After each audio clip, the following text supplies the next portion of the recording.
الحمد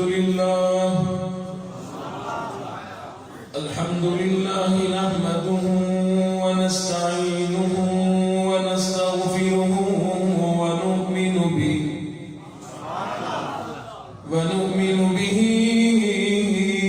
ونتوكل عليه ونعوذ بالله من شرور أنفسنا ومن سيئات أعمالنا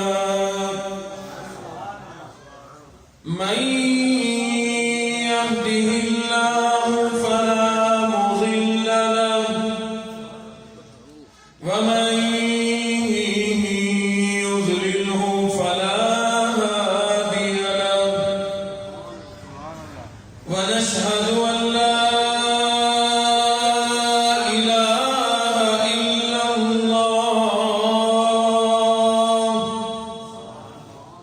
وحده لا شريك له ولا نظير له ولا مثال له ولا مثل له ولا معين له ولا وزير له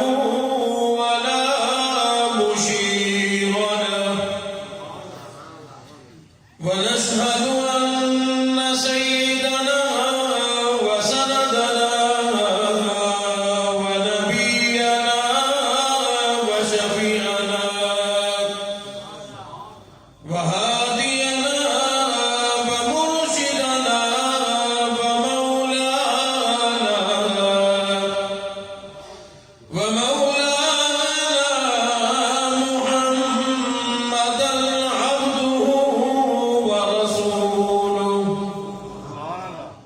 أرسله بالحق بشيرا ونذيرا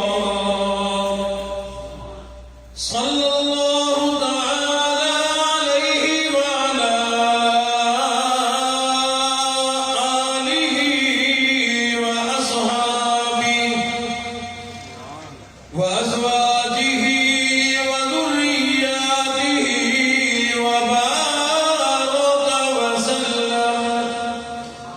وسلم تسليما كثيرا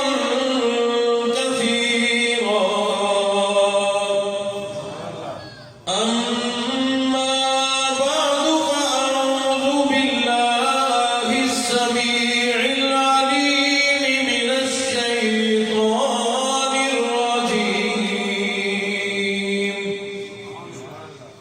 بسم الله الرحمن الرحيم قل إن كنتم تحبون الله فاتبعوني يحببكم الله ويغفر لكم ذنوبكم والله غفور رحيم وقال الله تبارك وتعالى في مقام آخر لقد كان لكم في رسول الله أسوة حسنة لمن كان يرجو الله واليوم الآخر وذكر الله كثيرا صدق الله مولانا العلي العظيم وبلغنا رسوله النبي الكريم ونحن على ذلك لمن الشاهدين والشاكرين والحمد لله رب العالمين. درود اللهم صل على محمد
من مہر نبی من ٹھار نبی تیری ذات دیا کیا باتاں نے جدو لاوے منہ پھل کھڑ دے جدو بولے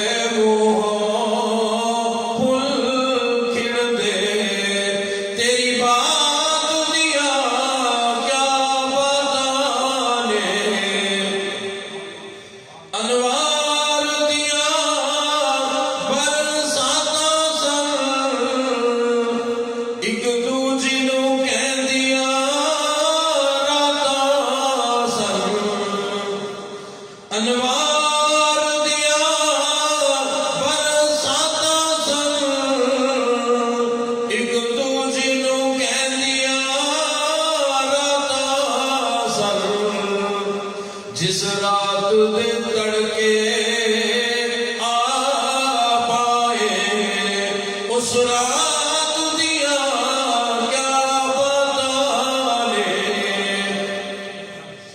کہنے کرم ہوئے سرکاراں دے غم ٹل گئے اوگنہاراں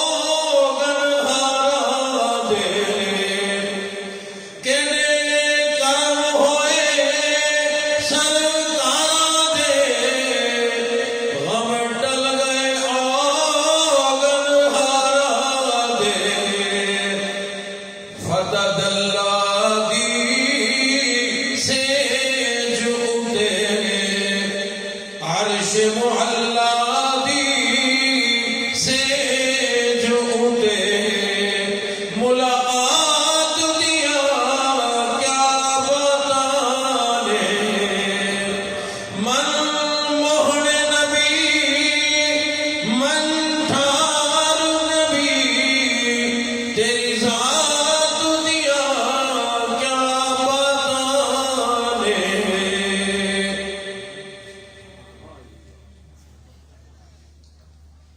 انتہائی واجب الاحترام حضرات علماء اکرام، آج کی اس محفل میں شرکت کرنے اور حضور علیہ الصلوۃ والسلام کی ولادت اور سیرت طیبہ سننے کے لیے تشریف لانے والے میرے محترم بزرگوں اور عزیز دوستوں، نوجوانوں،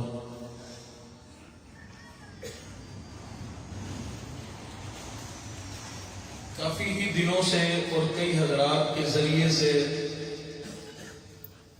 برادر محترم حافظ کاشف ظہور صاحب، بھائی عمران شفیق صاحب اور زبیر لطیف صاحب یہ حضرات رابطے میں تھے اور بڑی ہی محبتوں اور خواہشات کا اظہار کر رہے تھے، اور آپ حضرات کی طرف سے بھی پیغام دے رہے تھے کہ حضرات کے دل میں بڑی محبت ہے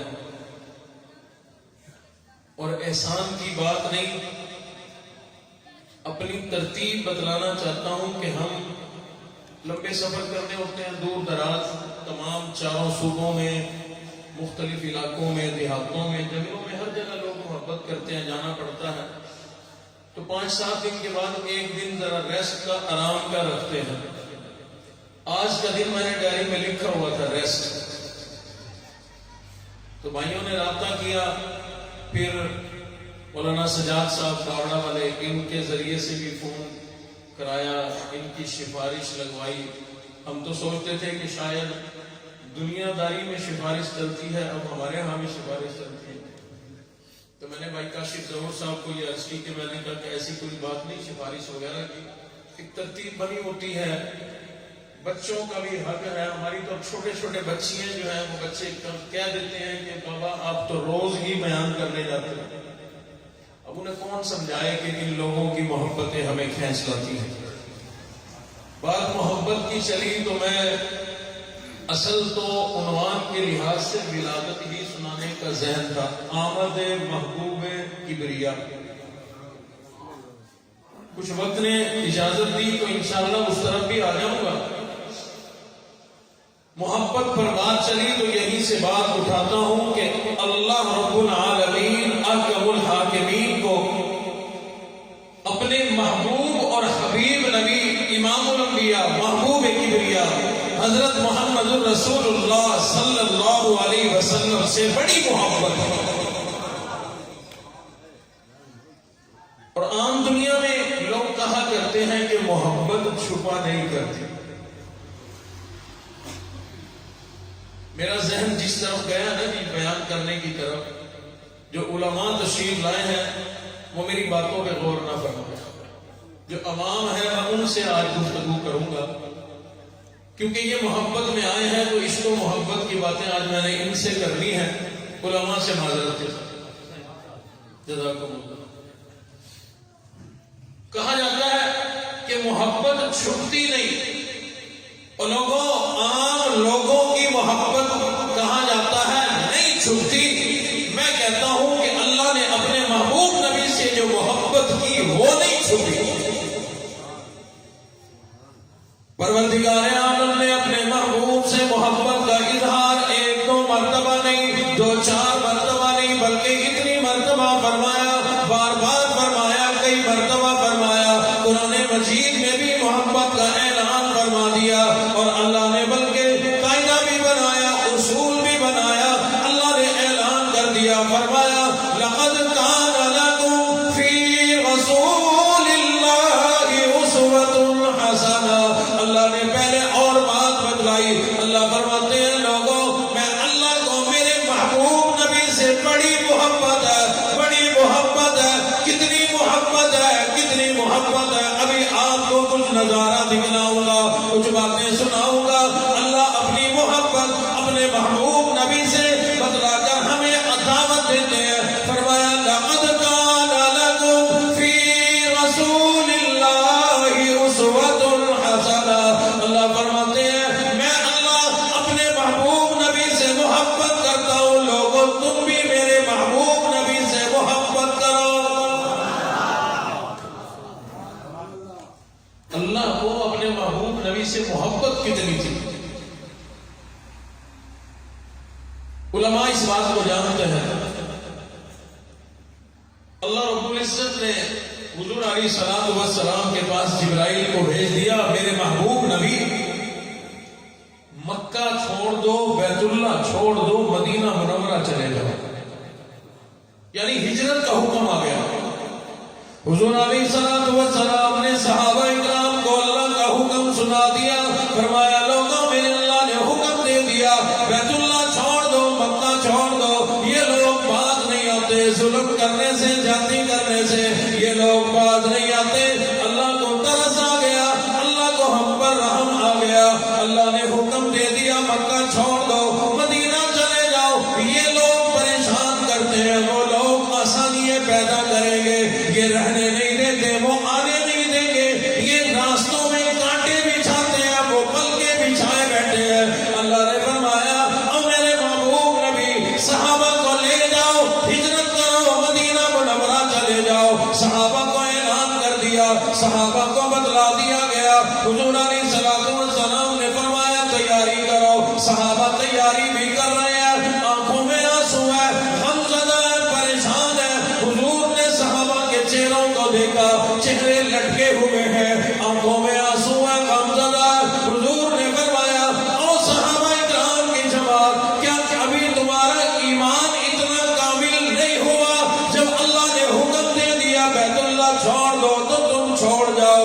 معلوم یہ ہوتا ہے تمہارے دلوں میں مال کی محبت ہے، اولاد کی محبت ہے، گھر بار کی محبت ہے، ماں باپ کی محبت ہے، ماڑیوں کی محبت ہے، کوٹھیوں کی محبت ہے، کاروبار سے محبت ہے. تمہارا یہ چھوڑنے کو دل نہیں کرتا. صحابہ اکرام نے دستمستہ عرض کر دیا ایسی بات کوئی نہیں. آپ کی محبت میں، اللہ کی محبت میں ہمارے ماں باپ کیا، گھر بار کیا، بیوی بچے کیا، ہم تو اپنی جان بھی قربان کرنے کو تیار ہیں. فرمایا پھر صحابہ کی جماعت کیا ہوا؟ آنسو کیوں ہے، غمزدہ کیوں ہو، پریشان کیوں ہو؟ میں تمہیں تکلیف میں دیکھتا ہوں، ایسی کیا چیز ہے جو تم سے چھوڑی نہیں جا رہی؟ صحابہ اکرام نے روتے ہوئے عرض کر دی آقا ہم سے فیصلہ نہیں ہو پا رہا، ہم سوچ رہے ہیں اگر آپ کے ساتھ چلے جائے، رسول اللہ کے ساتھ چھوڑنا پڑے گا. ہمیں بیت اللہ سے بڑی محبت ہے. یہاں ایک نماز پر 1,00,000 نمازوں کا ثواب ملتا ہے. بیت اللہ کو دیکھو ثواب ملتا ہے. بیت اللہ کی زیارت کرو گناہ معاف ہو جاتے ہیں. ہمیں ایسی عظمت والی جگہ نہ ملے گی. ہمارے دلوں میں ایک ہی پریشانی ہے اور وہ یہ ہے رسول اللہ کے ساتھ چلے جائیں تو بیت اللہ نہیں ملتا, بیت اللہ کے پاس رہے تو رسول اللہ نہیں ملتے. ہماری سمجھ میں نہیں آ رہا ہم کدھر جائیں کدھر نہ جائیں. آپ کو تو حکم مل گیا اللہ کا, آپ تو چلے جاؤ گے, آپ تو نہیں رکیں گے, لیکن ہماری سمجھ میں نہیں آ رہا, فیصلہ نہیں کر پا رہے. ہم رسول اللہ کے ساتھ جائیں گے بیت اللہ کے پاس رہیں, بیت اللہ کے پاس رہیں تو رسول اللہ نہیں ملتے, رسول اللہ کے ساتھ چلے جائیں تو بیت اللہ نہیں ملتا. ہم سے فیصلہ نہیں ہو رہا. حضور نے فرمایا اے صحابہ اکرام کی جماعت, تمہارے سوال کا تمہاری پریشانی کا جواب اللہ نے بذریعہ جبرائیل بھیج دیا. یہ پیغام لے کر کے آیا بیٹھا ہے. اللہ فرما رہے ہیں اے صحابہ اکرام کی جماعت, او میرے نبی کے دیوانوں پروانوں, میرے نبی کے صحابہ, تمہیں بیت اللہ چھوڑنا پڑے تو چھوڑ دینا, رسول اللہ کو کبھی نہ چھوڑنا. بیت اللہ چھوٹ گیا دوبارہ مل جائے گا.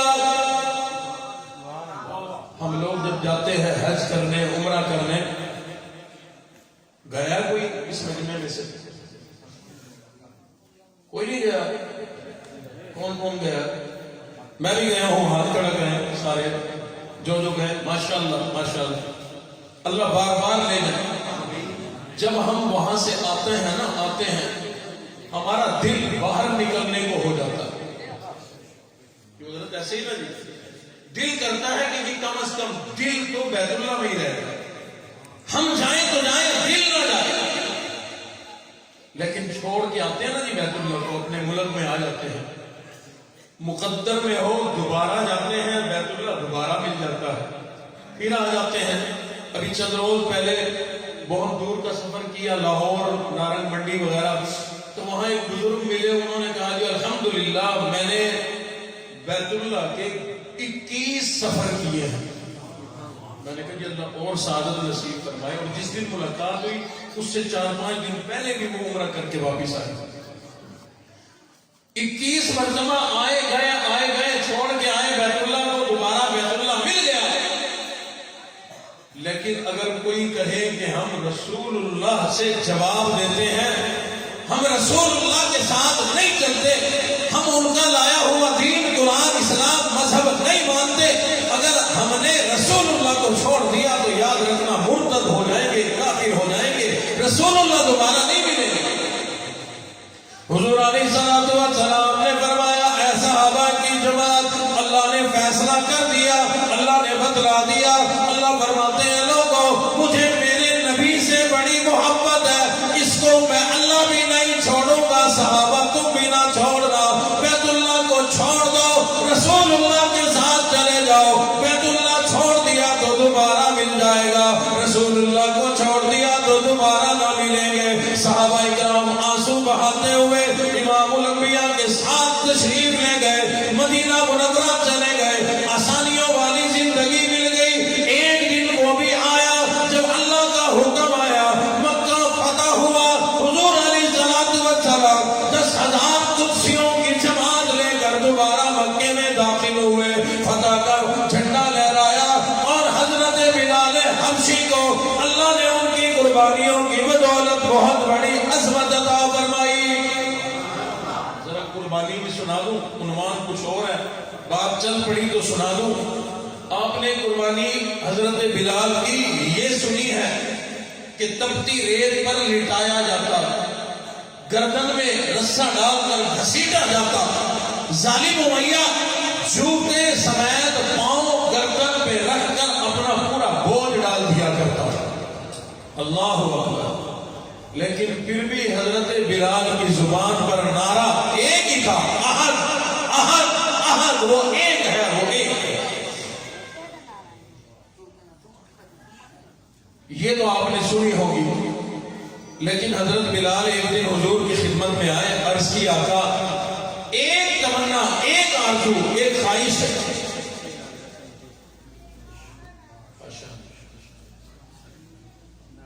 ایک تمنا اور آرزو ہے، اور وہ یہ آپ رات کے وقت جب نماز کے لیے جاتے ہیں لوگ آپ کے راستوں میں کانٹے بچھاتے ہیں، آپ کو وہ چبھ جاتے ہیں، خاردار جھاڑیاں راستے میں ڈال دیتے ہیں، وہ چبھ جاتی ہیں، لوگ گڑے کھودتے ہیں، کھڈے کھود دیتے ہیں، آپ ان میں گر جاتے ہیں، لوگ پتھر مارتے ہیں، کنکریں مارتے ہیں، آپ زخمی ہو جاتے ہیں، میری ایک تمنا ہے آپ پوری فرما دیجیے، میں یہ چاہتا ہوں جب آپ کو آپ رات کی نماز کے لیے جایا کریں، میں آپ سے آگے آگے چلا کروں گا، راستے میں کوئی کانٹا ہو مجھے چبھ جائے، آپ کی حفاظت ہو جائے، راستے میں کوئی گڑا ہو کھڈا ہو میں اس کے اندر گر جاؤں، آپ کی حفاظت ہو جائے، کہیں سے پتھر آئے مجھے لگ جائے لیکن آپ کی حفاظت ہو جائے۔ حضور نے فرمایا او بلال تو نے تو پہلے بڑی ماریں کھائی ہے، تجھے تو پہلے ہی بڑا مارا گیا، پیٹا گیا،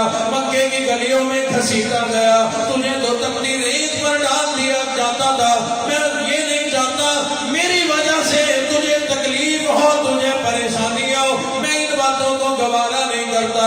اور فرمایا اے بلال اللہ نے مجھے اس لیے نہیں بھیجا کہ میری وجہ سے کوئی تکلیف میں آئے، بلکہ فرمایا اللہ نے مجھے اس لیے بھیجا وما ارسلناک الا رحمتا للعالمین، میں لوگوں کو تکلیفوں میں ڈالنے نہیں آیا بلکہ تکلیف زدہ لوگوں کو ان کی تکلیفوں سے چھٹکارا دلانے آیا ہوں۔ عرض کیا کہ میری تو بڑی تمنا ہے، میں تو چاہتا ہوں کہ میری وجہ سے اگر آپ کی تھوڑی بہت تکلیف کم ہو جائے تو میں بڑا راضی ہوں۔ بار بار جب ضد کی حضور نے فرمایا بلال میں تجھے کبھی بھی اجازت نہ دیتا، لیکن کیا کریں تیری تڑپ کو عرش پر اللہ نے قبول کر لیا، اللہ نے تجھے اجازت دے دی ہے۔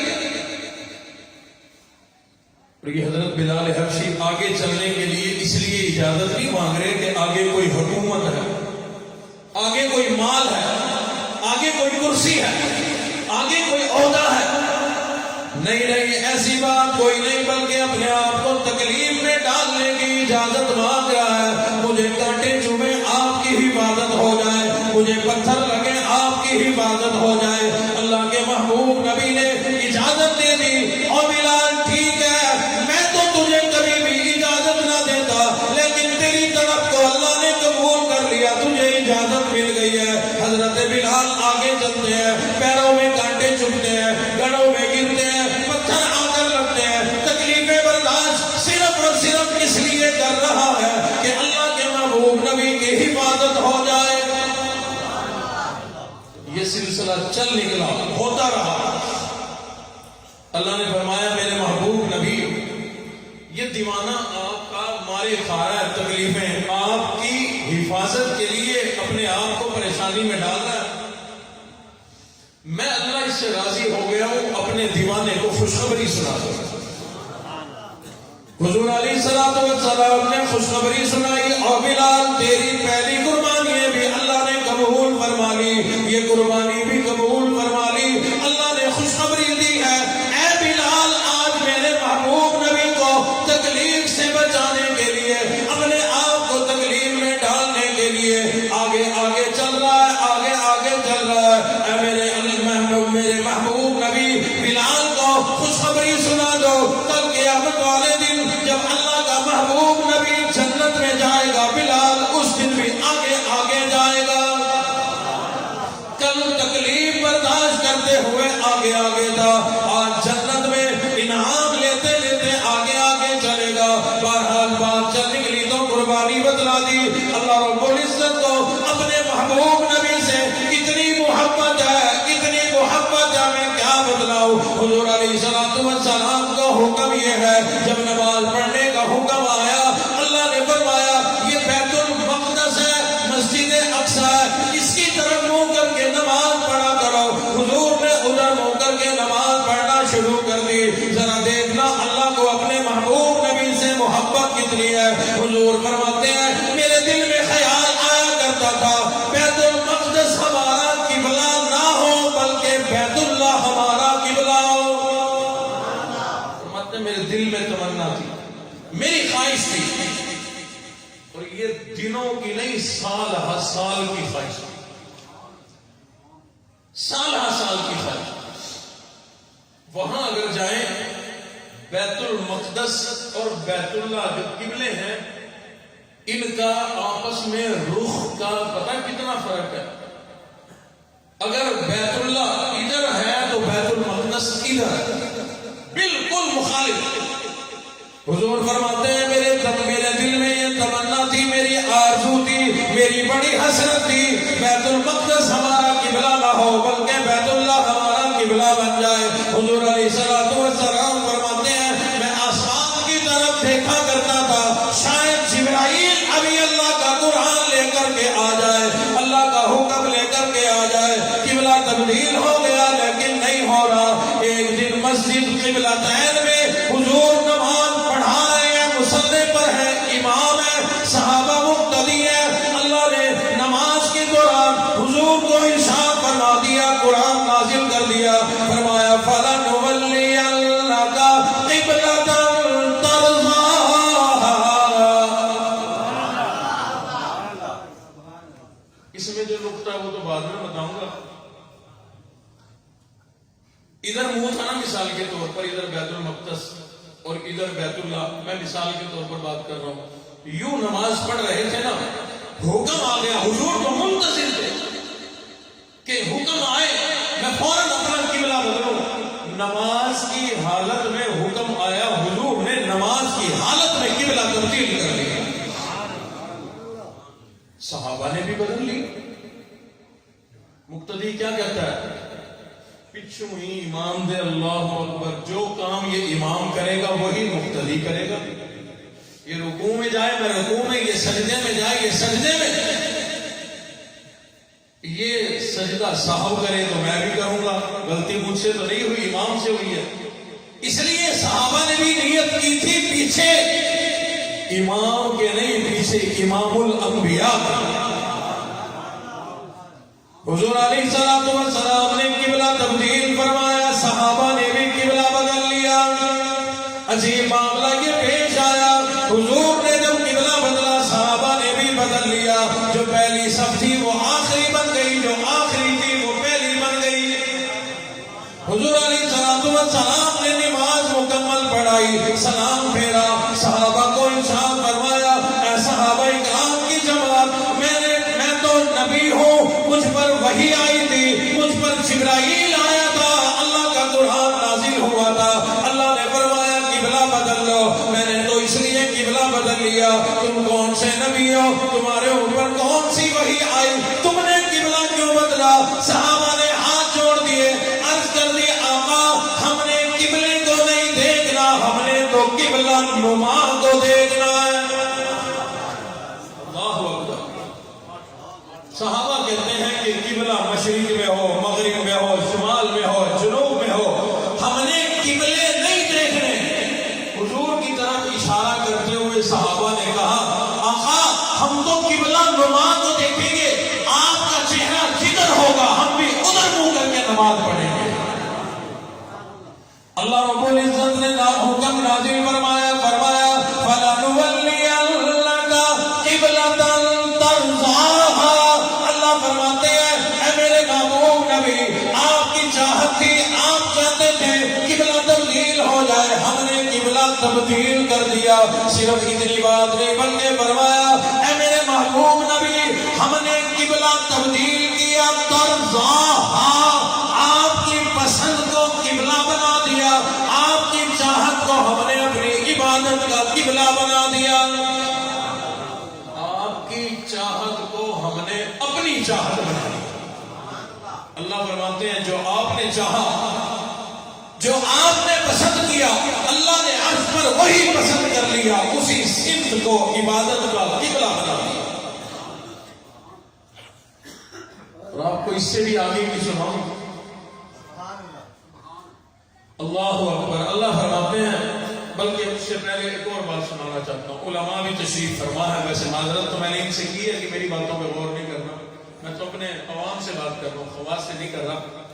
بہرحال تشریف فرما ہے تو میں ان سے بھی تھوڑی سی محبت سے بیٹھ لوں. مولانا ظفر اللہ صاحب بیٹھے ہیں، نعت خانوں کو 100 دیتے ہیں، میں گپڑا دا نوٹی کو نہیں دیتا ہے. انہوں نے کسی میں ہلاوڑے نہ لی ٹائم نہ لگنا دے. بہرحال علامہ عبدالرحمن صفوری رحمۃ اللہ علیہ ایک خطیب عالم گزرے ہیں، اور ان کی کتابیں پڑھ کر لگتا ہے کہ حکمت بھی جانتے ہوں گے، حکمت کی باتیں بھی لکھی ہیں. نصرت المجالس ان کی کتابیں بڑی عجیب بات انہوں نے لکھی، اللہ کی اپنے محبوب نبی سے محبت. فرماتے ہیں کہ حضور نے ایک یہودی نوجوان کو بلایا اور فرمایا کہ ایک انگوٹھی بناؤ میرے لیے. یہ میری انگلی ہے، اس کی فرمائش لے جاؤ، میچا لے جاؤ، انگوٹھی بنا کے لاؤ. یہ جو اوپر جگہ ہوتی ہے نا جہاں نگینا پھول ڈیزائن ہوتا ہے، فرمایا یہاں نہ نگینا نہ ڈیزائن نہ پھول، بلکہ یہاں لکھ کے لے آنا لا الہ الا اللہ. کیا لکھ کے لانا؟ لگتا ہے کہیں تو مرید کوئی نہیں پوچھتا، مرشد ہے تو مرشد تو یہی بات سکھایا کرتے ہیں کہ دل پہ کلمے کی ضرب لگا، دل پہ کلمے کی ضرب لگا، لا الہ الا اللہ. لگا کے دکھاؤ ذرا. کوئی میری آواز چلی میرے مقابلے میں سب، تم اتنے سارے میں اکیلا، میرے مقابلے میں تم نہیں آ سکتے. چلو اب دوبارہ دیکھتے ہیں. شاعر کہتا ہے کہ دل پہ کلمے کی ضرب لگا، لا الہ الا اللہ. حضور علیہ السلام نے فرمایا اور نوجوان انگوٹھی بنا کے لے آ، اوپر والی جگہ نگینا نہ ہو، ڈیزائن نہ ہو، پھول نہ ہو، بلکہ لکھ کے لے آنا لا الہ الا اللہ. اور سمجھایا اس لیے لکھوانا چاہتا ہوں کہ اللہ میری زبان پر بھی ہے، میرے رگ و ریشے میں سمایا ہوا ہے، میرے خون کے قطرے قطرے میں سمایا ہوا ہے. میں یتیم تھا، اس نے مجھے شہنشاہ بنا دیا. میں غریب تھا، اس نے مجھے بادشاہ بنا دیا، امام الانبیاء بنا دیا. میں چاہتا ہوں کہ اس اللہ کا نام میرے سامنے بھی ہر وقت لکھا ہوا موجود ہو. وہ یہودی نوجوان کہنے لگا جو آپ کہیں گے وہی لکھ کے لاؤں گا، وہی بنا کے لاؤں گا. حضور نے مزید تاکید فرمائی غلطی نہ کرنا، صرف یہی لکھ کے لانا لا الہ الا اللہ. اس نے وعدہ کیا، چلا گیا بنانے کے لیے. 2-4 دن کے بعد انگوٹھی بنا کر کے لے آیا. حضور نے فرمایا انگوٹھی بنا لی؟ کہا بالکل بنا لی. حضور نے اپنا دست مبارک دراز کر دیا، اس نے انگوٹھی ہاتھ پر رکھ دی. حضور نے اپنا دوسرا دست مبارک اوپر رکھ دیا. حضور نے فرمایا بنانے میں کوئی غلطی تو نہیں کی، لکھنے میں غلطی تو نہیں کی، ڈیزائن میں غلطی تو نہیں کی. وہ کہنے لگا نہیں نہیں، غلطی کوئی نہیں کی، میں لکھ کے لایا ہوں لا الہ الا اللہ. جب تصدیق ہو گئی پوچھ لیا. حضور نے دست مبارک ہٹایا، انگوٹھی کو اٹھایا، تحریر کو پڑھا، وہاں لکھا ہوا تھا محمد الرسول اللہ. حضور نے فرمایا نوجوان تو غلطی کر گیا، یہ میرے صحابہ